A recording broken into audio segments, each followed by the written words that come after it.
This is muted, right? Yeah. Yes? Yes. This is on. We Correct. are streaming. I believe we are on. Think so. I think we're on. We're good. We're always on. Oh, I'm always on. Yeah. I'm like never on the off position. You're never off. Never off, always on. Copy Always link. on. Copy link. Tell everyone. WeConnect 24. It's always on. The weekend. WeConnect 24 was the name of the Nintendo. So before the PlayStation 4 and Xbox One made rest mode a thing, the Wii did it first. It had a rest mode, but it wasn't called that. It was called WeConnect 24, which was this idea that it would constantly be connected to the internet even when it was off. Off, in quotes. If you set it in WeConnect 24 mode, it would go to essentially what we know now as rest mode. That was Nintendo's dumb name for a thing that didn't exist yet. And now that they just called it rest mode. Right, rest mode's best mode. It's now, it would have been called that if that had existed at the time. So it's dumb. Yeah. Well, I mean, it was a useful feature that everyone just... It was a great idea that everyone ended up copying. And called it something better. But it had a stupid name. Yes. All right, there you go. That's for you. WeConnect 24. And we are ready to go. We sure are. Yep, so let us begin. Going. Hello and welcome to the Media Boat Podcast. Today is May the 23rd, 2018. This is episode 124. The Media Boat Podcast, in case you didn't know, is your source for news, thoughts, feelings even, about movies, television, video games, and music. Not necessarily in that order. Oh, totally in that order. Sometimes. My name is Matt. His name is Mike. I'm Mike. He's Matt. It's true. We are Media Boat Podcast. It's true. And I think we're ready to go. We're ready to dive into this. We're always ready to go. Yeah, we got some thoughts for you on several stuff. We've been busy. Busy engaging in entertainment for you. Yes. For our audience. Yes. And at the very end, I'm going to give you my complete thoughts on God of War. Very spoiler heavy, but that is, of course, at the end when we do games. But first, we always start with movies. We always start with movies, and we always start movies with the box office. So, your past weekend at the box office was, of course, easily dominated by Deadpool 2, which is your number one with a bullet, with a $125 million debut. I think we called this like on the money. We went over under on 120 and 120. You picked the under. I believe was it 120? Yeah. Okay, wow. Yeah, so 125. You weren't super confident about it. Well, no, I wasn't. But yeah, 125, pretty much close enough. But yeah, pretty much we know what we're talking about every once in a while, turns out. So yeah, easily your number one movie, bested the Avengers, but not by a whole lot, like in the grand scheme of things. Oh no, yes, by numbers, yes, by a whole lot. But by weekend numbers, the debut hit the debut numbers that it should. Yeah. But Avengers 2 came out in second place with just $29 million to add to its grand total, which domestically is $595 million. But that was the weekend. So as of this recording, it has officially crossed the 600 million mark. The third Marvel film to do that. Matt, name the other two. Black Panther. Yes. And Civil War. No. Avengers. First Avengers. Okay. Yeah.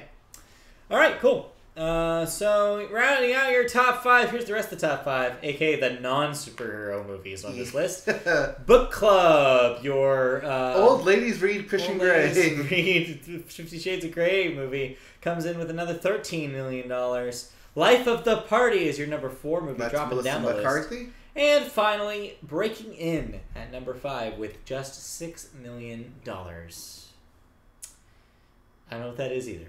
All right. Oh, that was the super mom breaking into her home to save her kids. Oh, right. That thing. Yeah, that thing. All right, let's move on then into this next week's releases. Of course, everything got out of the way of the big release this weekend for your Memorial Day 3-day spectacular Solo, a Star Wars story, which is the Star Wars spinoff all about Han Solo. So you're saying there's only one movie coming out? It's a solo premiere? A solo round. Solo movie. Solo time. Yeah. Chances are that's what you will be seeing, and that will be your number one movie. I'll be seeing it at some point. The doctor wants to see it with me, so we're gonna go do that. Probably Monday, since it's Memorial Day and everyone's got it off. But you saw a movie this week, and you saw Deadpool. Do you want to talk about Deadpool? Well, do we want to put a number on Solo? We can, if you want. Well, what are you hearing? What's the scuttlebutt? I don't know. I'm not exactly sure. I feel like 100 is a safe play. Although, I feel like it's going to hit somewhere in the 80s. You think? Although, 100 for the 3-day weekend in total. Okay. So let's go with all encompass Memorial Day. 100? 100. Over, under? Yeah. Okay. I'll take the over. Alright. I feel more confident, I think, than you do. Maybe, but... Memorial Day power, man. Yeah, that's the thing that may put this thing over. May put this thing over? Yes. May. Because it's May. Ah! Alright. Let's it may force it. Yes. Okay. All right. Okay. No, force. You've gone too far. All right. All right. You're forcing it now. You saw Deadpool. You want to talk about Deadpool 2? I saw Deadpool 2. How was Deadpool 2? I didn't see just Deadpool 2. I saw Deadpool 2 twice. You saw? Okay.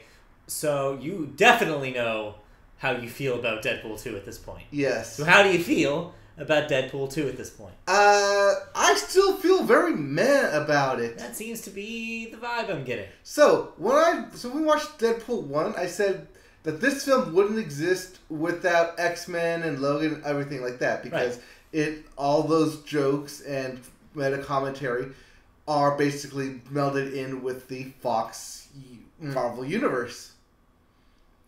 Deadpool 2 doubles down on all of that, but not only just that. 80s pop culture references and very heavily into the fake team building dynamic that has been sweeping with Justice League and Avengers. Right. And, X-Men as it's always been. With the X-Force that comes and quickly goes.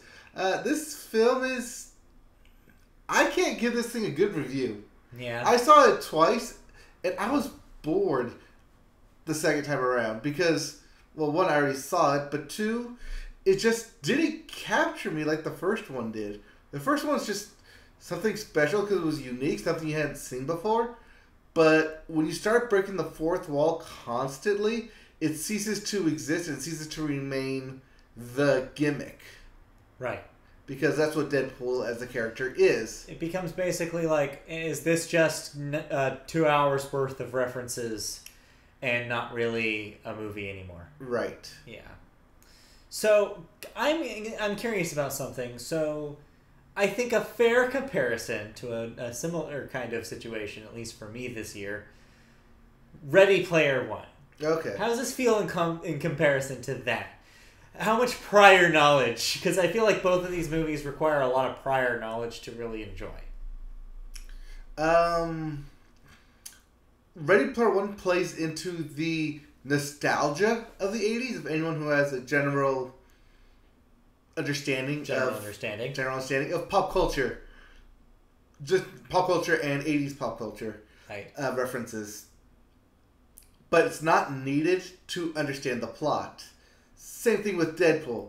The references it make aren't needed to understand the plot, but you just lose a bunch, like maybe 2/3 of what makes the Deadpool movie good if you take the references out. Right, okay. That's fair. Yeah, I don't know. It's a weird thing to go about because it's not a bad film. It's just steers too hard into the current pop culture fourth wall breaking that it starts to tumble. Yeah, I think you hit on it when you said that the words double down. Because that's the vibe I get, is that it definitely doubled down on like, oh, here's what people reacted positively to in the first one. So let's just focus in and just go all the way with those things. Yeah, which is usually what you do with a sequel film. So, but I think another interesting comparison here, so Thor Ragnarok is kind of Marvel's closest that they've gotten to, like, this is basically a comedy. Ant-Man. Like Marvel Studios, I guess. Ant-Man was pretty much comedy. And Guardians, maybe, to a certain extent. But I feel like Thor Ragnarok has a focus on it in a way that I didn't expect. Yeah. And so, like, that being their most recent example of that, what do you think is the more, like, effective approach at humor? Is it this shotgun approach that Deadpool uses, or this more, like, specific, like, less referencey and more let's let the characters be funny kind of humor? I think it's a bit different vibes, because with Thor, you've been on 4 adventures prior to this with him, and all the referential stuff and backtracking that they do is made because you've been on this cinematic journey. A continuous journey, supposedly. Whereas Deadpool makes references to everything and anything it can. Yeah. So it's very different. And sometimes it works, sometimes it misses. Most of the time it hits because you understand it. It's going for the LCD. Right. The lowest common denominator here. Which works because it's a comedy. You're supposed to do that. But what makes Thor the better film is because it is highbrow comedy. It is supposed to make you think a little bit more. It is self-referential upon itself and upon stuff that has happened within that universe. Whereas Deadpool pulls from all universes, both DC and Marvel, and real life, and comic books, and even actors, Ryan Reynolds' life.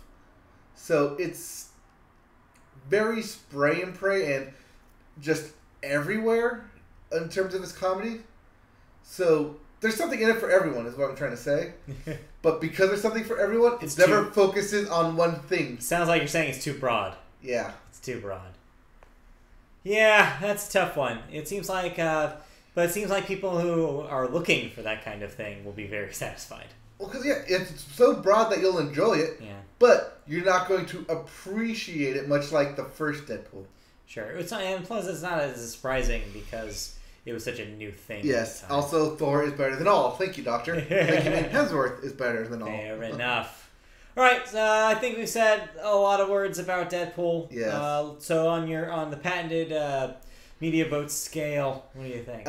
Stream it. Stream it. Definitely stream it. You don't need to go to the theater to watch it. Especially at this point, if you haven't, you probably won't. Yeah. Because the people who are really excited about it probably saw it. Right. There's also no need to force yourself to go see it. Yeah. Because any of the jokes made are just going to be passed right by. You'll hear them, and you'll laugh because it doesn't need to be in a Deadpool universe setting.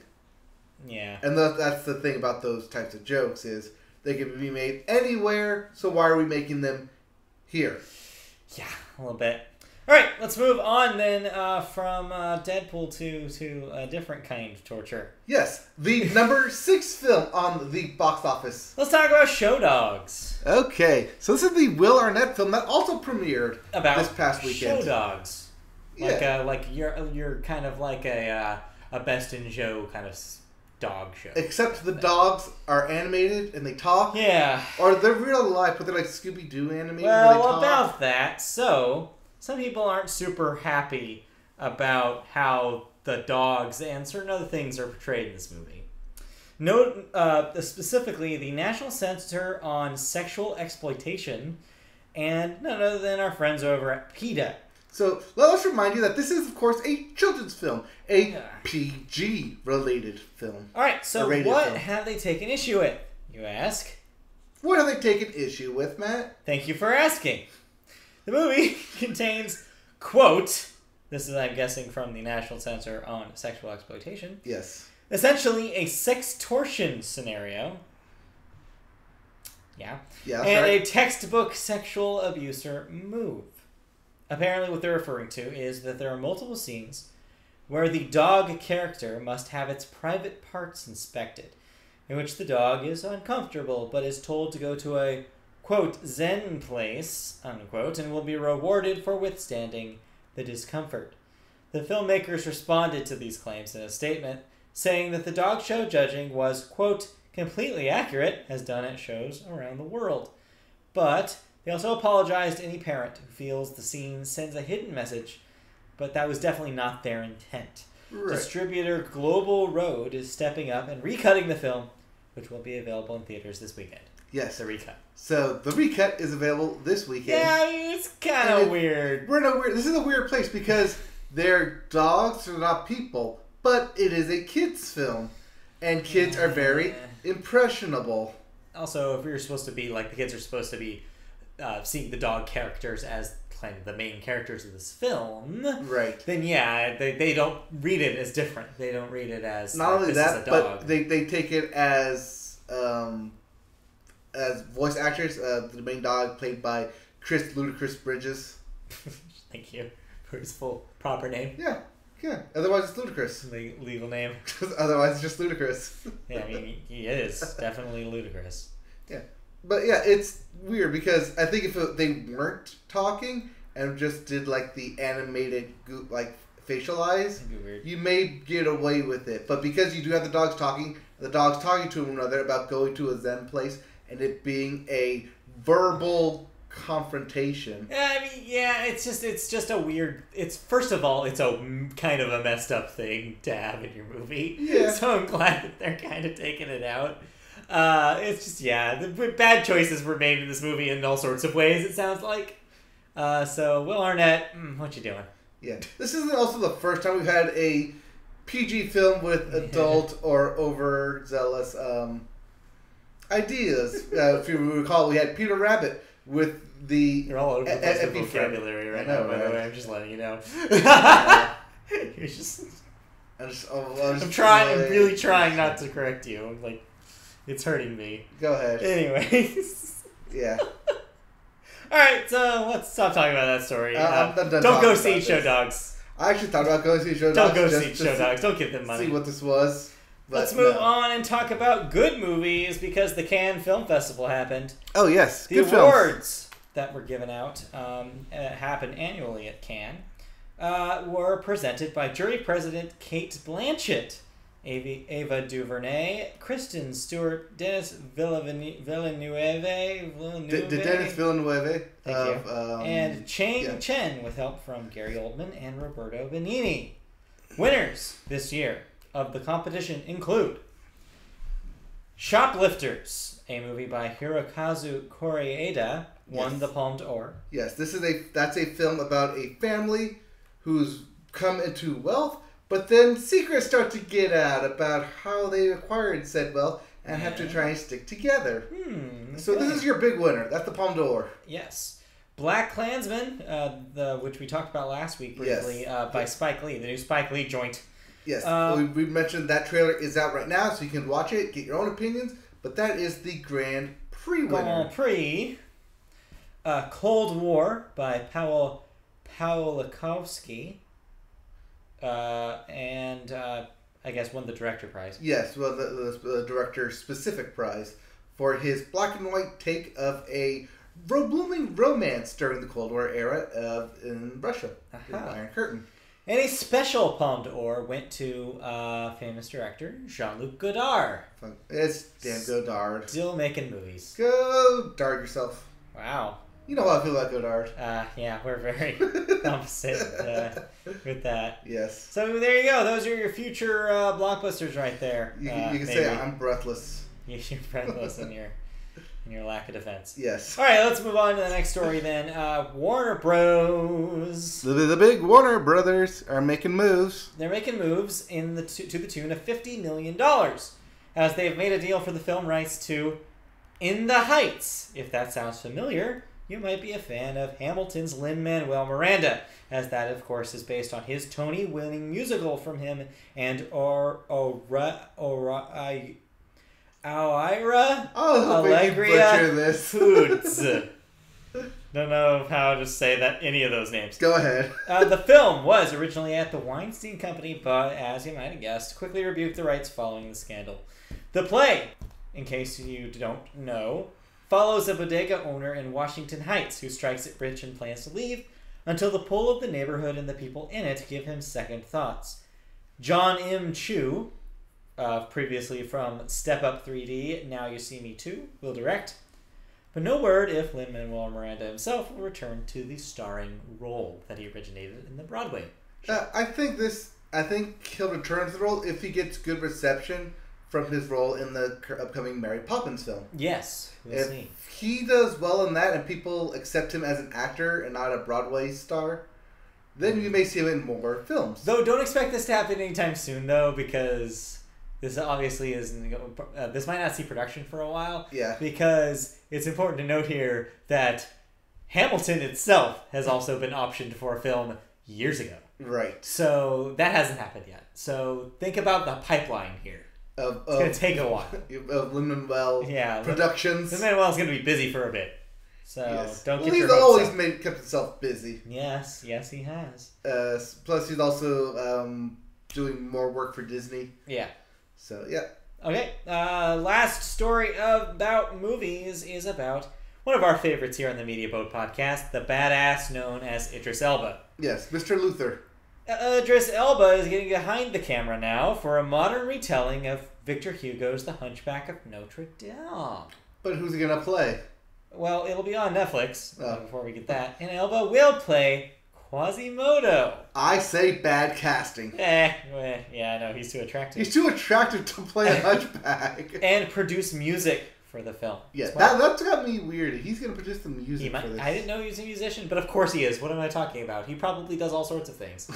He's probably super good at all of it, too, because he's Idris Elba. He has that suave voice that he just says stuff and that he's good at and just is. That is music. His voice is music. His voice is music. Michael Mitnick. I am sucking at names today. You just picked a lot of bad names for me to say. I didn't pick them. The world picked them. The world picked them. I guess the writer of The Current War, the movie, not the current war we're having. No, the current war. Get it? Current war. Tesla and Edison and Westinghouse. The current war. Got it. That's coming out later this year. We'll write the script. Or did that come out last year? I don't know. This is apparently Elba's second directed film after his Sundance film Yardie last year. Yeah. Yardie. All right, that does it for movies. Let's move into television, and we always start television with sports, and things are happening in sports. First up, you have a follow-up from last week's story. So your I believe Testify. You keep writing his name wrong. It's Justify. No, isn't it Testify? Is it Testify? I thought it's Testify. Oh, it's Justice. The horse that won the Kentucky Derby has also won the Preakness. That's all you need to know. So that means that the horse is one away from the Triple Crown. It just has to win the Belmont Stakes. Yes, Belmont is in 3 weeks. So when that happens, I believe it's Justify or Testify. I don't remember. I think it's Justify. You read Justice written down, which is not right. We did the same thing last week. It's like, that is not the name of that horse. But yeah, so good for you, horse. The other big news in sports, of course, is the Stanley Cup playoffs, which have been decided. We now have 2 final teams competing for the Stanley Cup. The Las Vegas Knights will face against tonight's winners, the Washington Capitals. Game 1 is on It's Friday. Justify, people. Justify. It's Justify. Justify. Like Justified the show. Yes, but not I. It's Justify. Yes, Justify. Yes. Okay, so there you go. Yes, it's not a dumb horse name like I'd hoped. It is kind of it's kind of a dumb name. It's not as dumb as what was California Chrome, no. Man of War, Secretariat. Yes, they're all bad. Let's be real. So that American Pharaoh. Anything else to add to sports? The NBAs are in both East and West. The NBAs are both still in East and West finals. They should be decided. So we'll have those finals starting next week. Okay. Other than that, no. We should probably talk about the NFL thing. You want to talk about here? I wanted to avoid that, but yeah. It's a big news story for sports. All right, so let's talk about the Just NFL. briefly, so Commissioner Roger Goodell confirmed this morning that the owners had signed of the NFL teams had signed basically rules and regulations about the national anthem being played. The kneeling controversy. Yes. Basically addressing the kneeling controversy. So when players are on the field, they will be required to stand. Players who do not wish to stand during the anthem can stay in the locker room during the play of the anthem, and that will be allowed. There may be penalties. There may be penalties if they're outside and they kneel, or they're not standing. Or doing something like suggesting non-compliance is essentially what's going on. It's basically a compliance rule. I wonder if that instead of doing the right hand over, they do the left hand over. Yeah, I don't know. Like something super subtle. Yeah. They might not notice. Or just stay in the locker room. So yeah, you brought up an interesting point after this. You know, I have my opinions about this. Like I already kind of told you about. It's kind of, for a league that ostensibly said that they weren't going to get political, and then make a decision to make a political. This is political. I'm sorry, but you can't do something and say it's an apolitical stance. It doesn't make any sense. The second, though, you actually brought up a point that I thought was interesting, that broadcasters now have a decision to make about how they portray this. Right. Whether they stay on field and just cover the people who are on field standing, or do they cut to locker room? Do they show up picture-in-picture in locker room? What do they do? Well, see, when you're at the game, when you're at the live game, you don't really notice who's on the sideline. No. But you can definitely tell if someone's kneeling. But if someone's in the locker room, you really can't tell until play starts and you start trying to look for your favorite player. And you know it's going to be the commentators are going to mention, oh, it looks like so-and-so is not on the field for the anthem. Right, but see, that's the thing. It's the commentators for the broadcast, not the live audience. Yeah, I'm only talking about broadcast here. Right. Because that's how 99% of people will watch their football games. Some people don't get to go to football games. I'm sorry to break it to you. I know. It's heartbreaking. I know, it is. Especially having to fly across country just to watch a couple football games. Poor you. Poor me. Poor you. All right, what else in sports before we wrap up? But broadcasters may have the option to... Yeah, it'll be interesting to show them in the locker room, or just not show them at all, or not make any mention of it. Yeah. Because if you don't mention it, you don't see it. This is up to the broadcasters, not the NFL now. Right. Ultimately. I mean, it's still the NFL made their call. This is apparently real. It's interesting. It's kind of depressing to me, but we'll see what happens. We'll see. That's not till football season. Also, is it football season yet? No, you'll have months. Cool out. All right. Other than that, nope. Right. Baseball's still going on. Yep. I think the College World Series is about to get underway. Okay. So we're going to Omaha very, very soon here. Okay. Meanwhile, we're usually oblivious at the game. Yes, we are. Yeah. I mean, it's a different experience. I know we are. All right. Yes. All right. So let's talk about a different type of sports now. Move into sports programming as ESPN has made a big announcement. The sports company has purchased the broadcasting rights to the UFC, bought from Fox Sports, and will start in January. The agreement is worth $1.5 billion, which will be paid over... Sorry. $1.5 billion, which will be paid over 5 years, which is including the previously announced $150 million a year with ESPN Plus to stream 15 events annually. UFC will retain the rights to 12 pay-per-view events per year. Their new president, Jimmy Pitaro, praised the UFC, describing it as an ascendant property and touting its young and diverse demos. You mean the people they want watching ESPN? Exactly. This is really smart. Oh, yeah. So we've been talking about kind of the plight of ESPN over the last few years. Not only that, but just how they've been losing constant They're averaging subscribers. People. They're losing their audience. They're losing their core demos. And this is good. This is a good idea because it gets your key demographics caring about your network if you're the only game in town. Right. UFC is huge. UFC is getting bigger every year. And to capitalize now is really intelligent. So this may be the first good move they've made in years. Well, this is basically the first good move since Monday Night Football, when they were the only primetime game in town. Yeah. Then NBC decided to do Sunday Night Football. Yeah, and then the Thursday night stuff happened. It's just, But this is smart. It'll hopefully bring a new audience to them. But this ESPN Plus thing is the more interesting part about this. Right. They need to be pushing the streaming. They need to push the streaming. We have been seeing commercials for the streaming on ESPN. They're doing a good job of getting the word out, but they need to focus on it. Right. That'll be the next thing.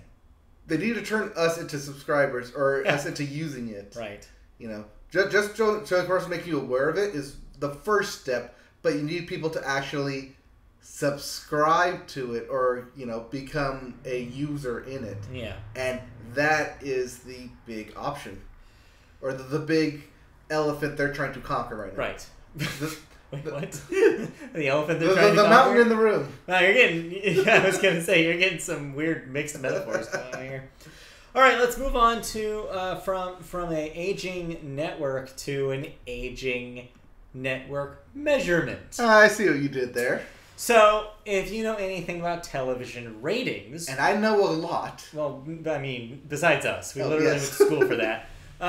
If you have heard of television ratings, you've heard the word Nielsen. Nielsen has been the company that has been tracking television ratings since kind of forever. Yeah. Since at least the 60s, right? I believe late 60s, 70s. So, you know, when they first mentioned that TV was outpacing radio... Yeah.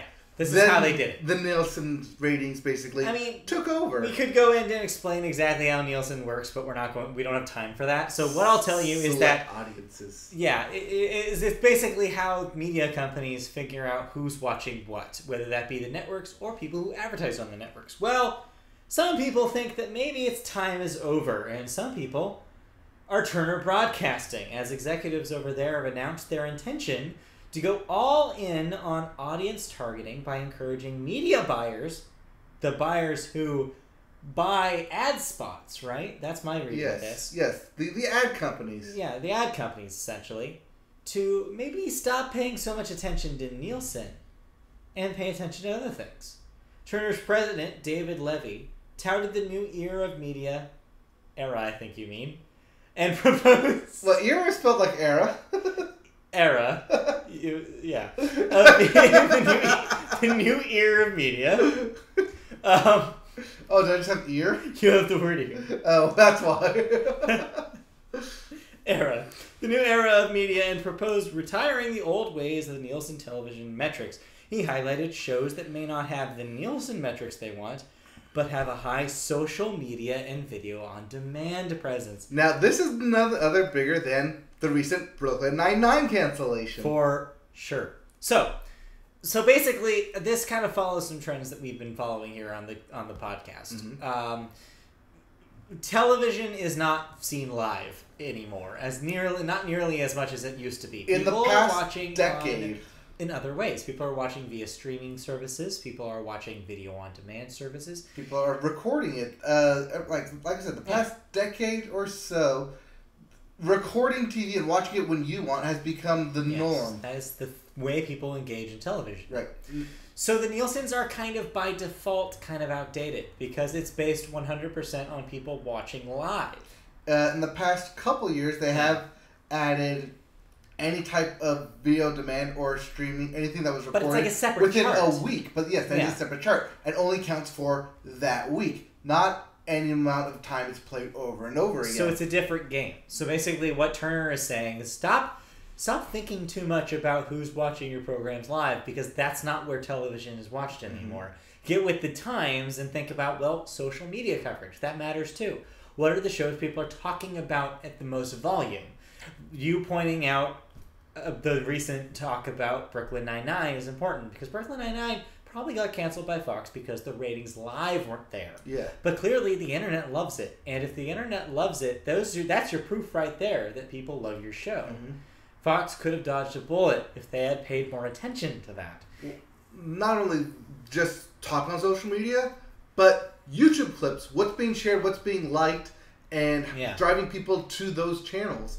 Because personally, I don't watch Comedy Central, but I like watching The Daily Show. Yeah. So I watch The Daily Show segments via YouTube when they're available. Right. Now, if Viacom knew that us PlayStation View peons who have been without their networks for a while were resorting to other methods to watch their shows, mm-hmm. maybe they'd be more likely to bring it back. It's stuff like that, is that there's other metrics now. We engage in so many different ways to watch television that these other companies need to pay attention to that. Right, and Nielsen is no longer dependent on these select few cherry-picked households. Yeah. But instead, you can just go right to the audience itself and take a Twitter poll or something to get a general electorate. All right. Well, that kind of does it with that story. It's like, that's cool. I hope that influences more, less focus on the Nielsen's and more focus on everything around. And I hope more broadcasters lead in this direction. It's definitely a good way to merge the old with the new and pivot into new advertising venues. So we'll see. Moving on to our next story. So this I have no segue for. But former President Barack Obama is getting into the deal making in the television world too. So this is where we usually talk about Netflix. And here's our Netflix story. Netflix has made a deal with the former president and, of course, the First Lady as well to produce series and movies for their streaming service. It's unknown how much the agreement was for, but they did recently form a new production company called Higher Ground Productions. It's a great name. See what they did there. And aims to cultivate and curate creative voices to promote greater understanding between people and share their stories with the entire world. They also made a non-TV deal recently with Penguin Random House for a joint book deal worth $65 million for both of their memoirs. Yes, that's a joint book plus their memoirs for $65, and that's a book deal. So the television probably a lot more than that. Yes. So what do you think will come? What kind of show do you want to see on Netflix produced by the Obamas? Michelle Obama kids show. Yeah, like a kid, like a. Do you want her to host STEM. it? Yeah, like a STEM thing. Yeah, do you want her to host it though? I would like her to host it. I'd watch that. I don't know how busy she is to host it. Right. But I would like her to host it. She's a good personality. Yeah, she really does. She's great with kids. Yeah. I mean, she has like 2 of her own or thing. I can see that working. Yeah. All right. Let's No, move you on. know what I want to see? What? I want to see the Obama dog walk. Where he just goes on walks with his dog, with someone else. Want to see him walk? So, comedians in cars getting coffee, but with Barack Obama and walking dogs? Yes. That sounds great. That sounds great. That sounds great. All right, let's do that. Let's do that. There you go. Obamas, there's your free idea. Yes, because the former president, Barack Obama, is watching our podcast right now. You don't know. I send this out to Twitter. The Twitterverse. You can listen. Yes. Sure. Doubt it. All right, let's move on. Our last story is yet another reboot because it's 2018. Double Dare, the classic Nickelodeon game show, is set to return with digital creator and actress. I'm not sure what you mean by digital creator. That's what it said. And actress Liza Koshy. I have to mention that she's a digital creator because she's only 22. Dang! What? Yeah. Sorry, she's 22 and gonna be hosting Double Dare. Okay, I don't know who that is. Original host. Let me put it this way: she was born after Double Dare went off the air. Ugh, that's depressing. And also, I don't think that's true. Yes. Because they did Double Dare 2000. Oh yes, well I was talking about Double Dare, not Double Dare 2000. Cheater. That counts. Anyways, so yeah, she'll host. In case you're wondering what happened to our original host, Mark Summers. What happened to guess original what? host Mark Summers?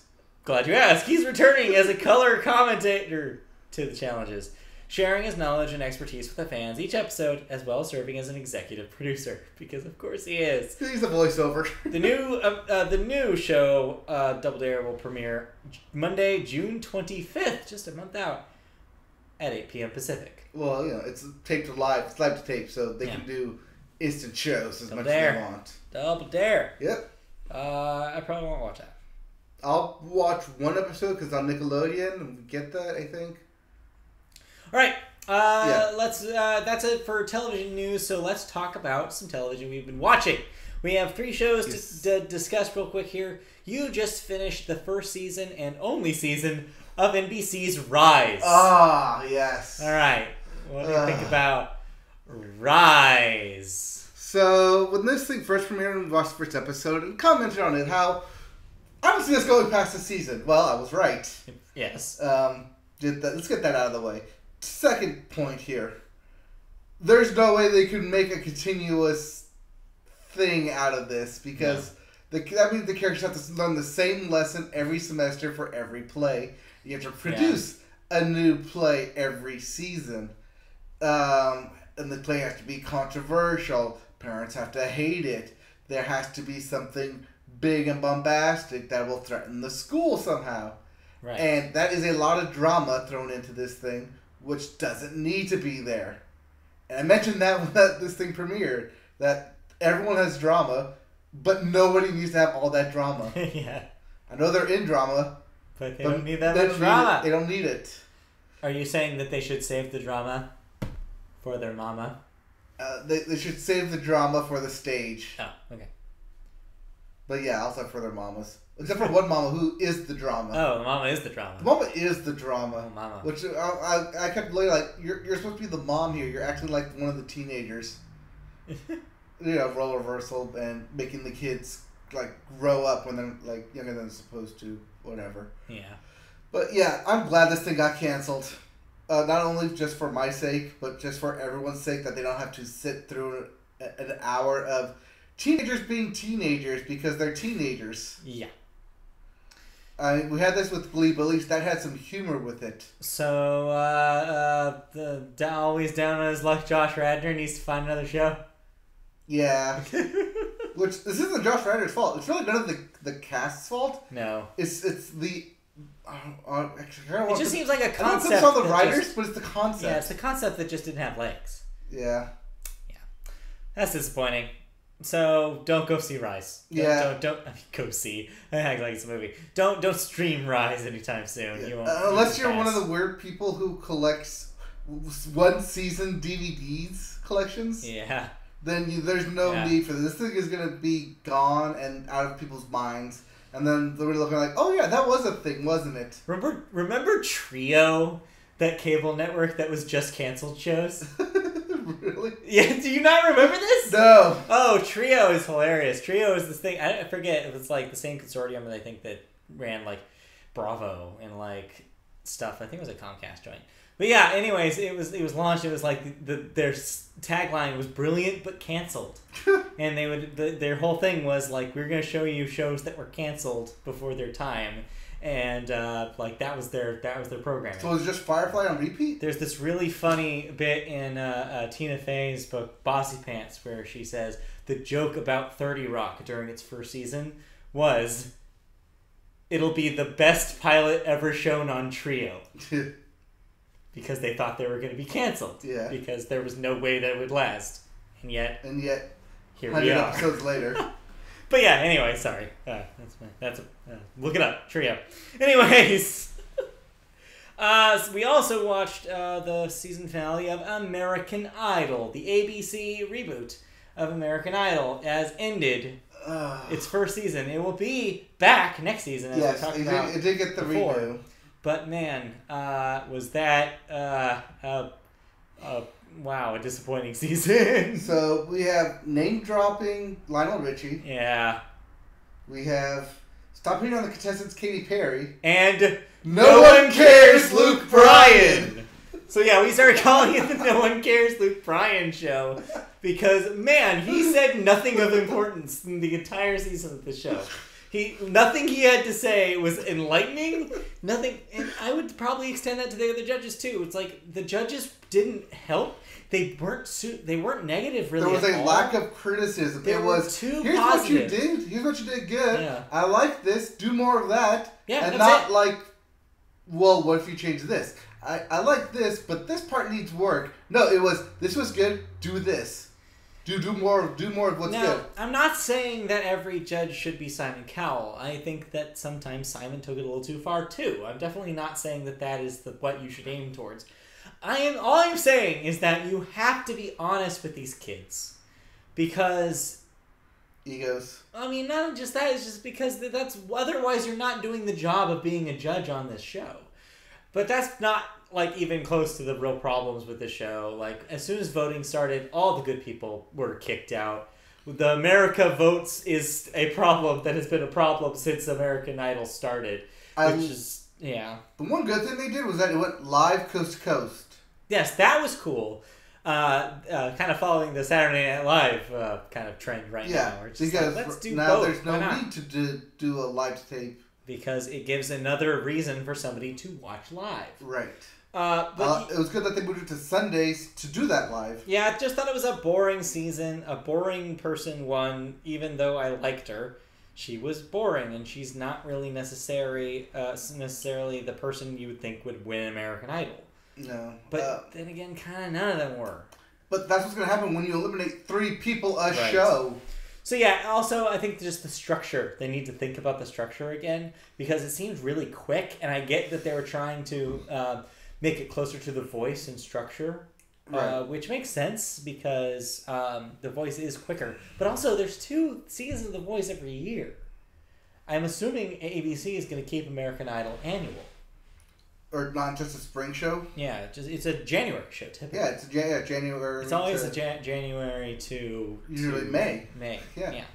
So, I don't know. We'll see what happens with that. But yeah, I just hope next time maybe we'll get a better round of people. We're losing a watcher because due to the fact that Luke Bryan has been standard, he was there to be beautiful people. Oh, no, not standard, slandered. Luke Bryan has been slandered. He was there to be beautiful people. Beautiful people. We're not saying that he's not attractive. We're just saying that he didn't help the contestants. P.S. I've been telling y'all all along, The Voice is better. So, I tried watching The Voice. We watched 2 seasons of The Voice. I gave The Voice my time. There is too much voice. That was my takeaway from The Voice. It's on too many times a week. It's on too many times a year. And the judges keep switching. It's hard to get invested in something that doesn't feel special. That was my problem with The Voice. It stopped feeling special to me because there was so much of it. American Idol still has this zeitgeisty thing about it because it happens less often. It happens like in a more structured way, and it's less. I don't know. The Voice has so much going on. It's like 3 different shows in one, which is a lot. I don't know. I think just that's just a personal thing for me. I think just American Idol, the way it's structured, is just like a little bit more how I want to watch television. But there are things I do like about The Voice. But they're very different things. They're different animals. They are. So yeah, we'll tune back in, I guess, when the fact you give American Idol your time is a real problem. Hey, I like it. It just disappointed me. All right. Lastly, speaking of disappointments, we have to talk about HBO's Fahrenheit 451. Oh, yes. I thought we were done. But no we have to talk about this. So when we heard about this, we were pretty excited because... Michael B. Jordan. Michael Shannon, who's a great actor. And a book that we genuinely like. Yeah, we liked. I mean, for Fahrenheit 451, I mean, it's a book that does exactly what it needs to do.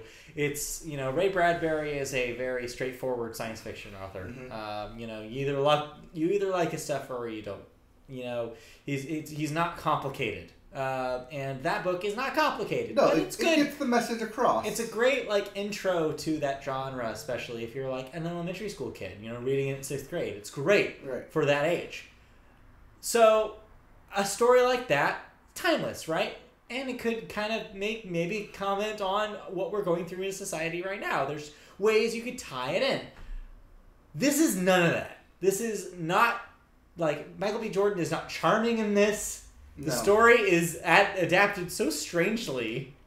It's barely about the book at all. It's a straight enough adaptation to where no liberties are taken to make any of the characters interesting. But then they do all sorts of weird stuff that's not in the book. Yeah. And it's like, what is this about anymore? They added some 1984 in there. Yeah, a little bit. It's such a weird thing. I don't know. It's not it's not worth the time that I think it could have been.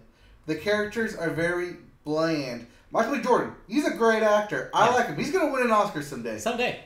But this is not the way to do it. For some reason, the director just squandered his talent. I mean, he's supposed to be convincing in his role, and yet it just comes across as wishy-washy 100%. Just, oh, I like this, but I like this. But this is right. But this is right.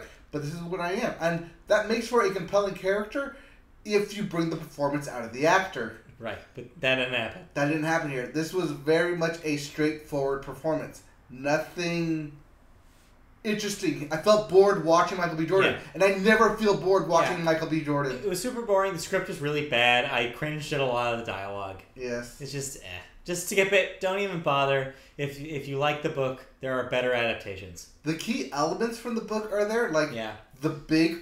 The characters and what they're doing and why is all in there. But there's filler in between. Weird filler. Also, the very end about the birds. Yeah. That was weird. That made no sense. I don't know what's going on at the end of that movie. That made no sense. So yeah, skip it. Don't bother. Even if you like the book. Go read the book again or see probably the many other adaptations that probably did the book better justice. Yeah. I mean, the trailer looked good. We were excited for it. Yeah. And then... Michael B. Jordan goes along with it. All right, let's move on. We talked about that way too much. The fact you... no, we're good. Let's talk about cancellations and renewals. All right. Things that got canceled. All right, first up, The Last Ship on TNT. After its upcoming 5th season, will be canceled. So, say goodbye to The Last Ship. So, we at least get an extra season finale. The Last Ship. The Last Ship. Falling Water on USA has been canceled after its 2 seasons. The Emmy-winning Marvelous Mrs. Maisel will get... Golden Globe winning. Marvelous Mrs. Maisel on Amazon will get a 3rd season. That's one more after its already announced 2nd season, which has yet to premiere. Yes, 2nd season is yet to premiere. SmackDown, that would be WWE SmackDown, will move from USA to network television on Fox this fall. Yeah, Fox proper, not FX. This will be the first time, I believe, in 20-something years that wrestling has been on a primetime network. Yeah. Fun fact. It will be on a Friday, though, but primetime network nonetheless. Yep. Meanwhile, on Fox, LA to Vegas. We had mentioned this last week after we talked about kind of all the the ridiculousness of all the canceled shows. We were wondering what the fate of LA to Vegas was and how that was the lone survivor. I think they were waiting for its finale to premiere and hit the ratings. It also didn't survive. LA to Vegas was canceled after just 1 season. Rightfully so. Rightfully so. The fact it even lasted a season. Krypton on Sci-Fi will get a 2nd season. So more Superman's grandpa. Going on. Wyatt Cenac's problem areas. Wyatt Cenac, a former correspondent on The Daily Show. Mm-hmm. His show, Problem Areas, will get a 2nd season on HBO. Philip Roth. Oh, we're into deaths. Sorry. That's it for cancellations and renewals. Now to deaths. Yes. Philip Roth, age 85, the author of American Pastoral and The Human Stain, and former Pulitzer Prize winner in 1998. Also, Clint Walker, age 90, actor in The Dirty Dozen and Small Soldiers. Mm-hmm.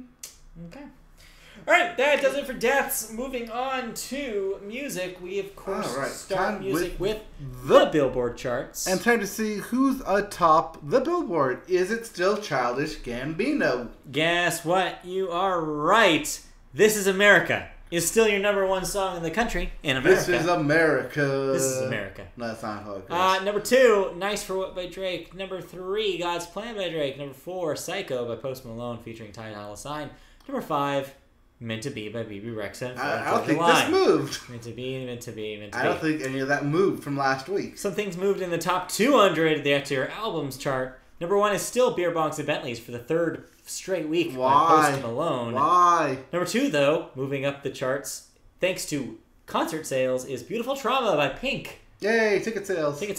Those ticket sales finally hit. Number 3, Die Lit by Playboi Carti debuts in the top 5 at number 3. Number 4, Voice Notes by Charlie Puth holds on. And number 5, re-entering the top 5 again, The Greatest Showman soundtrack. The Greatest Showman lives forever. I'm doing a beat bike for The Greatest Showman soundtrack on Saturday. Yeah. That'll be fun. It better be fun. I don't know. It's cycling, so I don't know how much fun it's going to be. Fair enough. Your new releases. I'll enjoy it, though. Your new releases this weekend.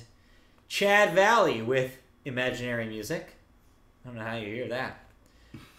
Churches with Love Is Dead. This is what you're going to listen to, right? I will listen to this. I will report back next week. You've been hearing bad things about it. The singles so far have not been great. That's all I'm saying. Okay. That's all I'm saying. But new churches, yay. Yeah, new churches, yay. Dear Nora with Skull Example. I almost said Skull Sample, which would be a better name. Hoobastank. Yes, Hoobastank is still a band. Yes. With Push Pull. That Hoobastank. Joe Past with Their Prime. I get it. Jonathan Davis with Black Labyrinth. Is that the Jonathan Davis of Korn? Korn? Yes, yeah. That's of Korn. Snow Patrol. Yes, they're still a band as well. Yes. With Wilderness. Still Snow Patrol. And Wooden Ships. You misspelled their name. It's like got a J in there. With V. That's it for new releases. Moving into music news. All right. First up, our favorite bland Irishman, Ed Sheeran. He's going to reportedly take on the ticket companies. Yeah, The artist has taken a brave stance against ticket bots by canceling more than 10,000 tickets for his upcoming stadium tour. His team was able to identify purchases by known bots and resellers and revoked their tickets. So far, more than $240,000 have been returned to fans who inadvertently bought invalid tickets. This aggressive stance stems from a Teenage Cancer Trust gig last March, where hundreds of tickets were purchased and sold for profit. So basically, Ed Sheeran's been screwed over before, and he will be taking it to the streets to make sure this doesn't happen again. He wants to make sure that his fans pay his own set price that he sets. Right. He's even goes so far as to print the name of the person on each ticket, and should you show up to the concert with an invalid ticket, they will literally stamp it invalid. Yeah. So you can take it back to whoever you bought it, and then take them to court because you bought an invalid ticket. Yeah.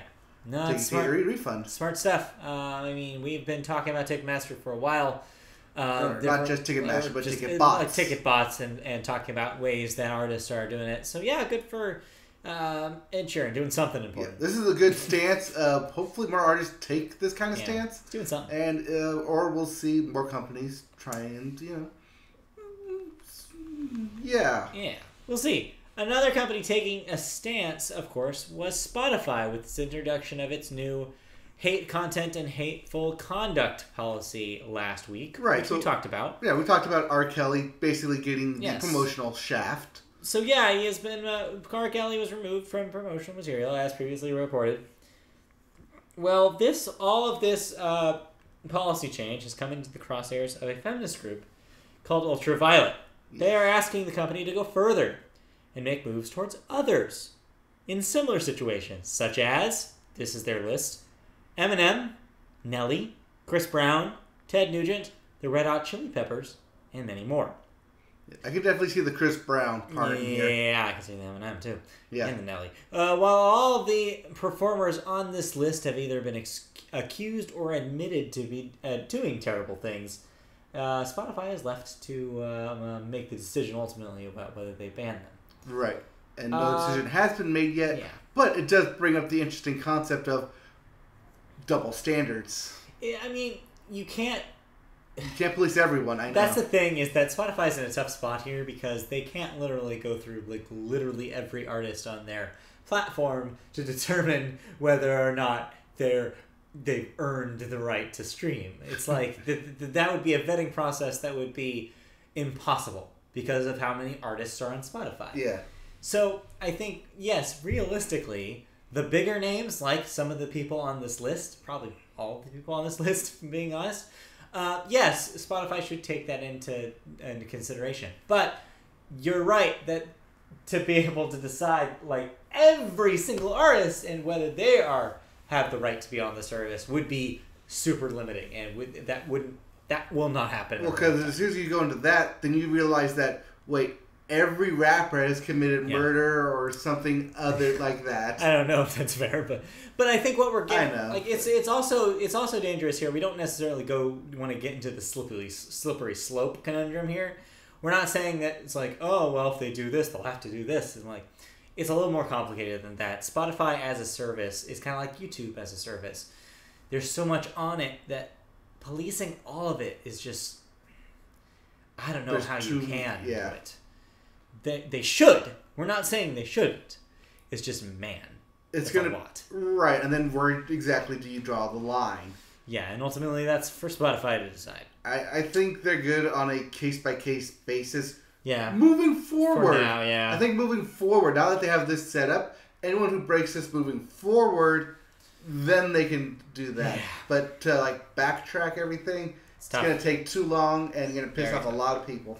So we'll see. But baby steps, I suppose. Yep. All right, next up. Somebody who probably won't be removed for anything. I don't think she's done anything super crazy. Gwen Stefani, formerly of No Doubt and her solo career. She will be taking up residency at the Zappos Theater at the Planet Hollywood Resort and Casino for a show called Gwen Stefani, Just a Girl. And if that arena sounds familiar... This show is replacing the Britney Spears residency that ended there earlier this year. On December 31st of last year. Yes. That was her final show. We reported on it. It was amazing. The shows start June 27th for 25 shows through the summer of 2018, and then again in December 2018 and March 2019. In addition, Gwen Stefani, Live Nation, and the Caesars Entertainment Company have announced a partnership with Cure for the Kids Foundation, where $1 of every ticket will be donated to the nonprofit helping children who are facing life-threatening diseases. That's nice. Yes. Nice little thing. I believe it's one ticket up to $1 million. Not bad.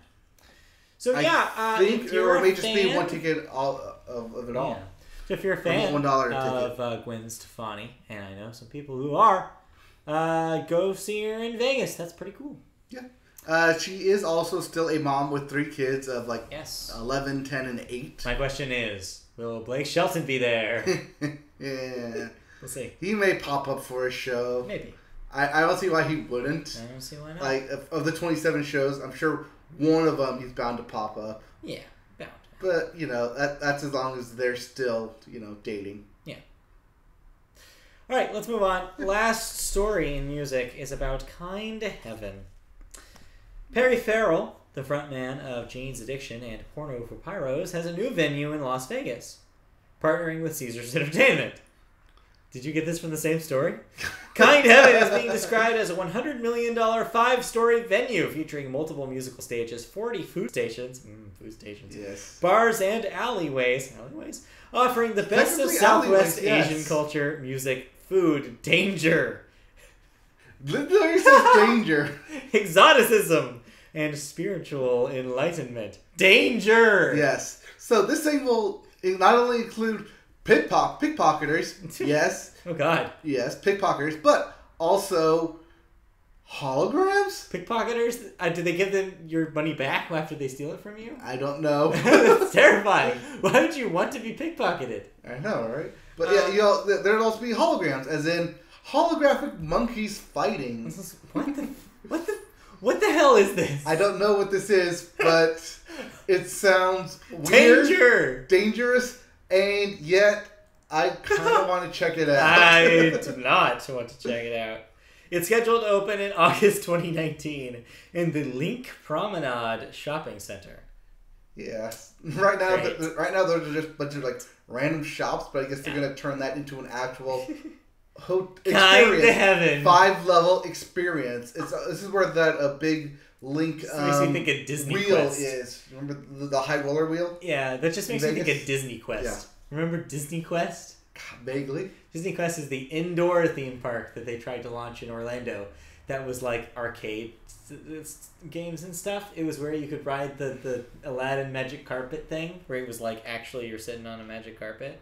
I believe there was something very similar to that out here in City of Industry. Similar, at some point. But I went to that. But I have a vague memory of it. I went to Disney Quest before they shut it down. They shut it down 2 years ago or something like that. But yeah, it's weird.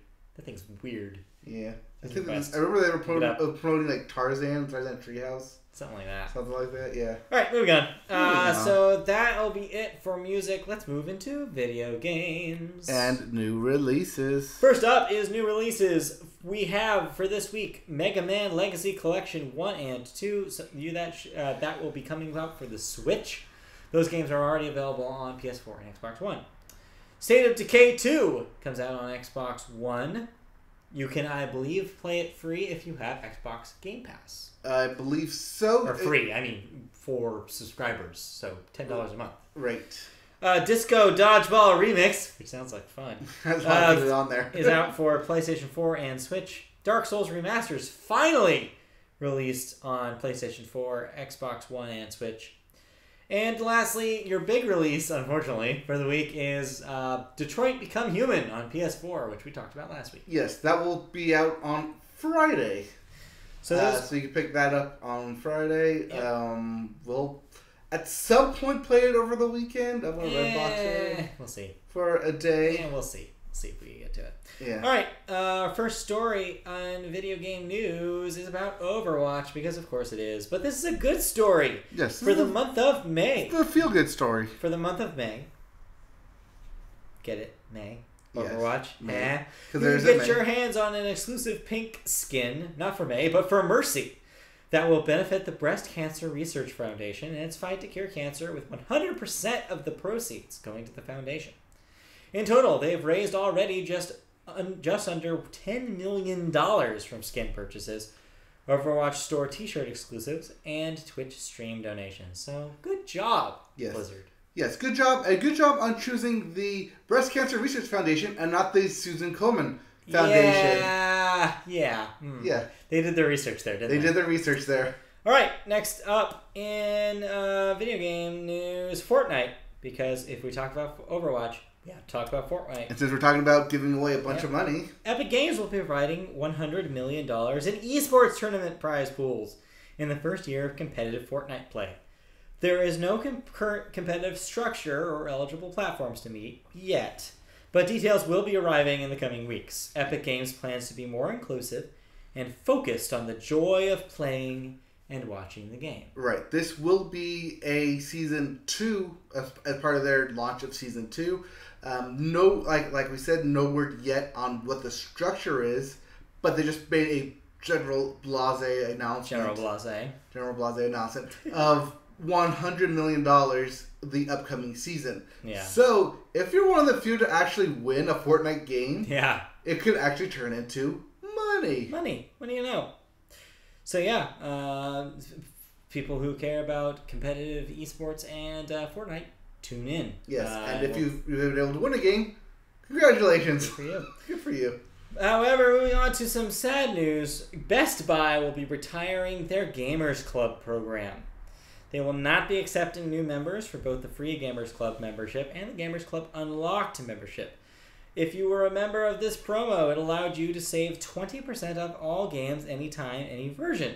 You can still use your membership, but you will not be able to renew it ever again. So after it ends, it's toast. Yes. This news came swiftly and suddenly, as even caught Best Buy employees off guard. I remember people loving this thing. I had some people that I both knew in person and also online who just sang the praises of this thing all the time. It's basically how they could afford to buy new games. Right. Because they were saving 20% every time. Well, because this was just on pre-orders. Yeah. This was 20% on any game, but any version of the game. So if there's a collector's edition or a premier edition, off. You can get 20% off. Standard edition, super editions for standard price. Yeah. This is great. Yeah. But now, do I have a reason to go back to Best Buy? Not really. This is bad because Best Buy, should be watching what's happening to Toys R Us and other kind of retailers similar to it, and trying to get consumers staying buying their stuff at a retail store, not making them go away. Right. Which this does. I don't know. It's bad. Now, if you want to get any type of discount, you have to do the Amazon pre-order. I was going to say. Even that itself will run out eventually when Amazon decides that, we're the only game. We don't need to do this anymore. Yeah. So we'll see what happens with Best Buy. Moving on to the golf video games. PGA, the independent developer HB Studios, announced an agreement with the PGA Tour to add officially licensed courses to the Golf Club 19, which is their golf game. The PlayStation, Xbox, and Switch and PC versions will have a career mode, so basically all of them. I don't know why you just didn't say everything. I just wanted you to God. We'll have a career mode taking you through Q School. What's Q School? I don't know. The beginning. Q School. Q School. I want to go to Q School. What about Q's? Quest School. I don't know. Sure. And up to the FedEx Cup playoffs on the PGA Tour. Scholarships will be unlocked. Oh, sorry. Sponsorships. Sponsorships. It's late. I have a scholarship to Q School. The sponsorships will be unlocked through career mode as well as other tournament Players Club exclusive courses. Players Club. The financial terms were not disclosed, but it appears to only cover courses and sponsors and not players themselves. EA's Rory McIlroy PGA Tour, meanwhile, will be removed from digital marketplaces this week as their license deal with EA will expire. Yes. These games were good with the Tiger Woods. Yeah, back in the day. Yeah, and you could play as anyone, including like the greats, golfers and gamers of today. But, licensing. Today. Yes, the golfers are gamers. Golfers are gamers? I don't know. I think they're golfers. Right, the golfers of today. The golfers of today. Yeah. But, as time goes on and licensing expires, it'd be... Now, this is the only new game in town for golfers. Yeah. Or golfing games. Except for the Mario golfing gamer part. Golfing. You need to stop talking. You are ran out of words. Which is great because now we go into you talking a lot because that's it for video game news. So you get to now talk. You finished The God of War. Yes. Boy of War. Dad of War. Whatever the hell we ended up calling this game in the, 3 or 4 weeks that you played this 3 game weeks, straight? 17 streams. So, you have now finished your epic quest in Midgard with Kratos and Not only have I finished the quest, I have 100%ed the quest. So why do you feel... There's one thing left I need to do to earn the Platinum Trophy, and that is the arena missions. Right. Which I will get to at some point, maybe. So what's your final take on God of War? This is a story-driven game through and through. Yeah. Unlike the previous God of Wars, where they focused a lot on combat and high hit tax and crazy stats and lore. Oh my god, so much Greek lore. Mm-hmm. This is a family game. Not in the sense of family, but in the sense of it's a father and son game, central, and it's also a mother and son game. Central. Yeah, a little bit. This thing is all about parents and kids, and parents learning to trust their kids learning to grow to understand the world, and parents letting go of their kids and being at times protective when they need to be of their kids. It's a great story. I cannot say enough of this story. This is going to win story awards after awards unless something comes out, which I doubt, even unless for some reason Detroit Become Human is this bizarre story that just captures everything. I doubt it. Yeah. But expect God of War to just basically sweep all the awards. Yeah, it definitely seems like it might. It looks great. It runs great. It plays great. The story is amazing. I expect a sequel out of this thing in 3 years, 2 years, 3 years, whatever. But I was listening to some extras... interviews with the director and say that they had to actually stop writing halfway through because he realized that we were writing the second game on it already. So there's a lot of lore that they could definitely delve into, and they're actually specifically trying to stay away from the Odin, Thor, Loki model because of Marvel. Yeah, brand confusion. You have very popular characters now that are based on Greek, not Greek mythology. Yeah, Marvel mythology. These Norse myth. Right, so they're no longer estranged, but rather in relevant pop culture, cinematic movie news. So here's a question. Here's an answer. What do you think about possible DLC? What do you think they could do for a little, maybe a realm that you didn't get to go to before? So there are 3 realms. Vanaheim? Yes, there are 3 realms, one being Vanaheim and one being Asgard. Yeah. Those 2 realms, and then a third one, which is some Norse name I don't remember off the top of my head. But, yes, those realms were specifically locked by Odin. Now, you can have DLC to have them unlocked, or you can just save it for the next game, which I think they might do. I was really hoping that there would be an expansion where you would go to Vanaheim and go to the Disneyland. Not meet the Van Anaheim Angels. Yeah, the Vangels. The Vanaheim Angels. See the Vanaheim Viaducts. The Disneyland is the best one. Go to the Grove. The Grove. Sorry, we live in Orange County. Anyways, so okay, well, you recommend that people who have a PlayStation 4 pick up God of War. So much like last year when Horizon Zero Dawn came out and was basically the best game at the time. Yeah. That's what this is. Yeah. This is the best game of its time. Especially on the PS4 Pro. It runs great. I love the lighting in this thing. It's insane. I love the snow effects. There's so much detail into this game that I cannot sing enough praises about it. And a lot of people worked on this game. It's more than just story, just graphically. And engine-wise, it used the PS4 engine to its full potential. And yet, I still think they can do more with it, too. Yeah. There's just so... I'm just going to pour over this game constantly. If anyone tries to say wishy-washy, I'm just going to stop them right there and say you have to play it. Even if you haven't played the original God of War stuff. Yeah. There's enough explanation in... It's its own thing. It's really its own thing. Yes. Even though it does there are a couple of things on that... it. Yeah, but you don't need to know what happened. Yeah, the game doesn't... It explains enough to you. Yeah, it does a good job explaining to people who aren't initiated. Right. Because the son isn't. It's like the son is the audience surrogate there, where the son is basically learning just like you are. Right, and also because the son also doesn't know a whole lot of lore, you're basically... like you said, surrogate playing through it.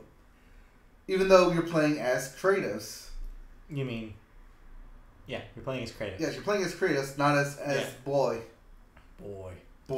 So well, cool. So you like the game, people should play it. This is currently this will be my number one game of the list. So far. Game of the year. I'm struggling trying to think of any other game that's coming out this year. Well, that's what E3 is for, because, man, the end of this calendar year is just a blur. I know. Because Red Dead Redemption, we know, is probably the only, huge game that's definitely coming out at the end of this year. Kingdom Hearts 3 is possible. They've announced 2018, but I can easily see this being pushed back to 2019. But yeah, they did do a wide demo in Santa Clara this past weekend, showing off new material. It looks great. People are saying it plays great. It combines a lot of the elements of the previous games. But we're not here to talk about that. But yeah, we are 2 weeks away from E3, by the way. So we will have all that news, and we'll tell you what games you should care about by the end of the year as well. Right. We have Detroit Become Human coming out end of this year. See how that plays. Or it's end of this year. End of this week. Yeah. See how that plays out. And yeah, the Spider-Man game. The Spider-Man from... was it Shot or Insomniac is making the Spider-Man game. Yeah. So yeah, that'll be this year as well. That's September. Yes, that's coming out too. There's a lot of great games still to come out, but it's going to be hard to see in terms of story, in terms of scope, and in terms of just how big the freaking game was. Right. I mean, it took a while. It not only did it just take me a while to get through this game, but even when I was done with this, just the story itself, there was still a lot more to do and to get through. This game is massive. This game is big on a good scale. Even though you don't go to that many worlds, it is layered with lore and things to do, and it is a wonderfully, wonderfully crafted game.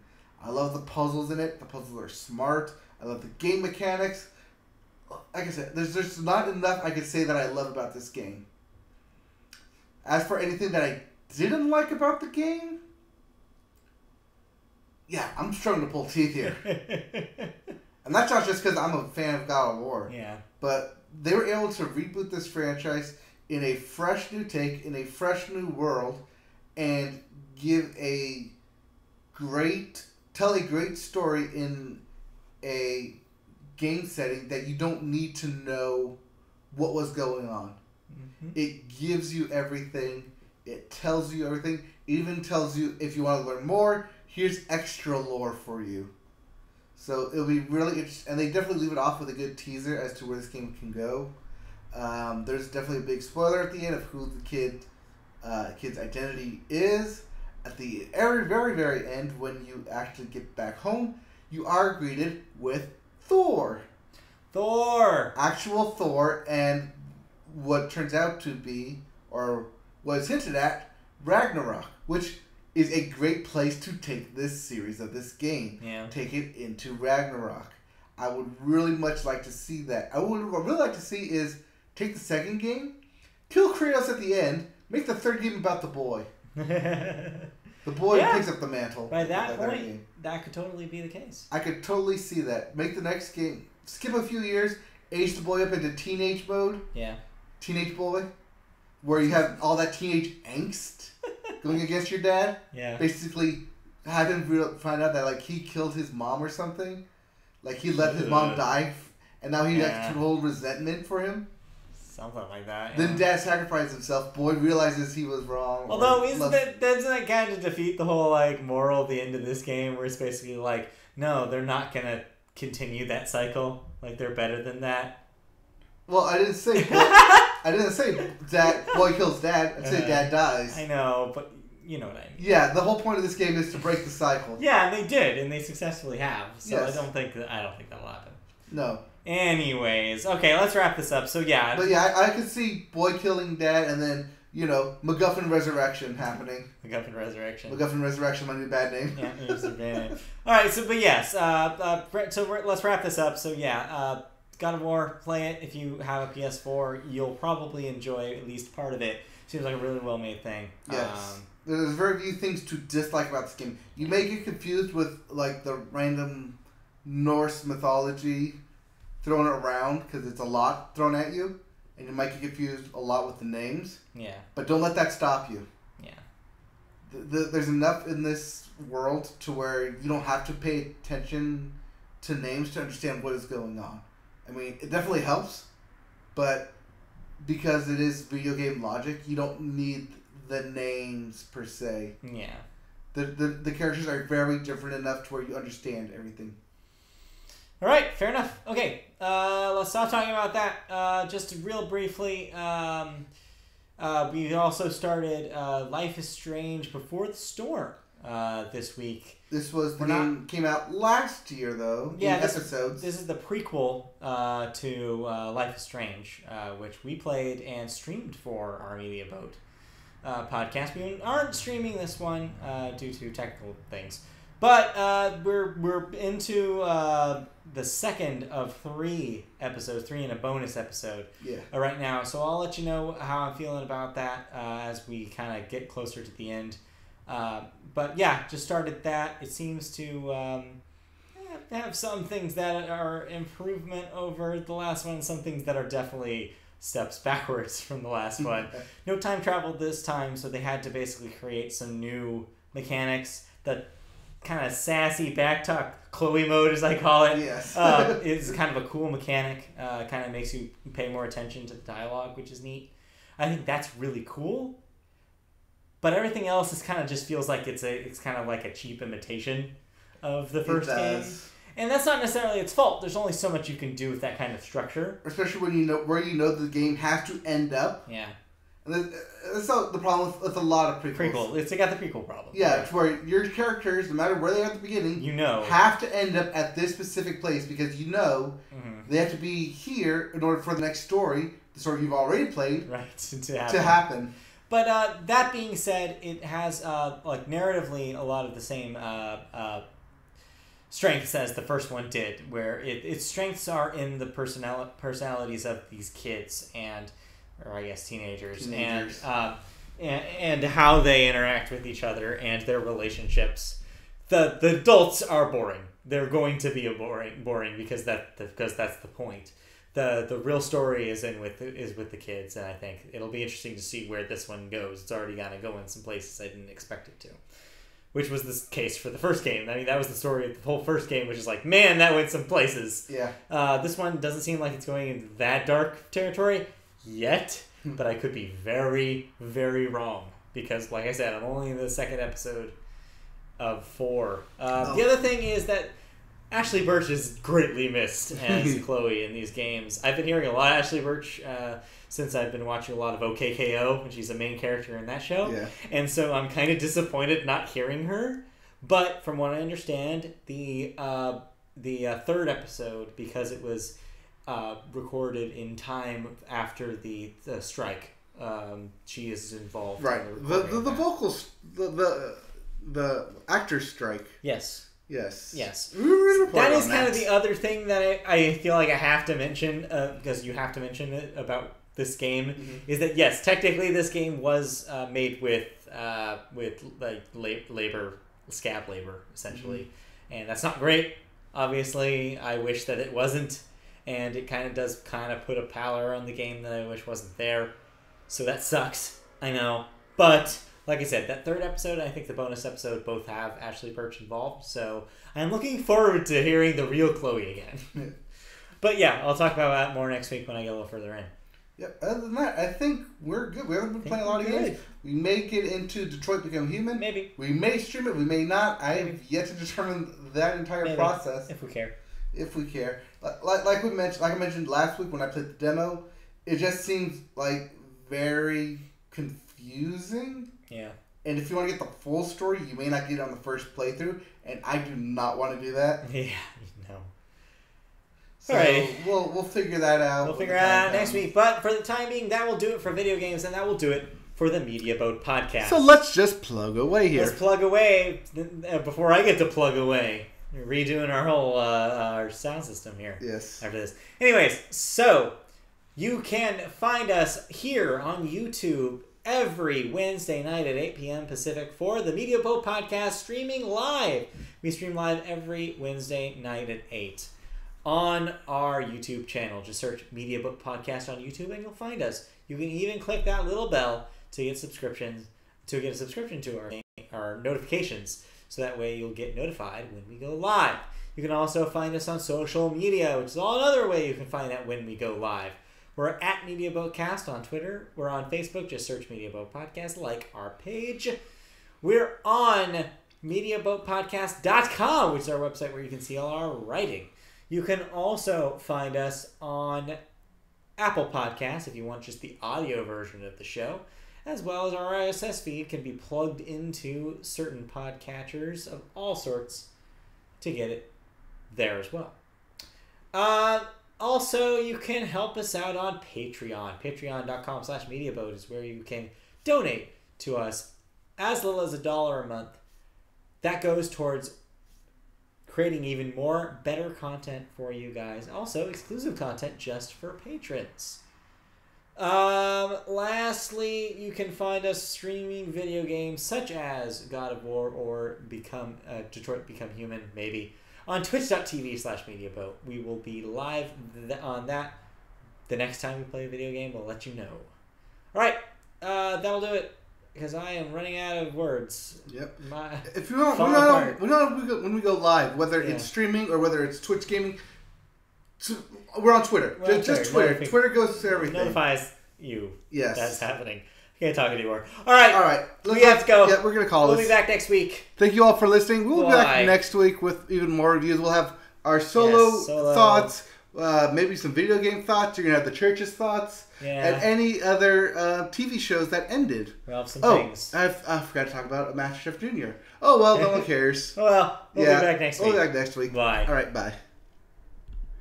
YouTube After Show, we've been covering everything live, just like we do every Wednesday live podcast right here. I cover everything, and we respond instantly. Last thing we said was the fact that you gave American Idol a chance was your real problem, Hey, Matt. everybody has their thing. I ain't gonna. I like I said, I like a lot of The Voice. Yes. I do. I don't hate The Voice. I just think that they're very different, and one just caters to my personal taste more than the other. So it has nothing to do with actual Luke Bryan then? No, it has nothing to do with Luke Bryan. We just like making fun of him because it's funny. All right, that's it. We'll see you guys next week. All right, bye guys. Bye.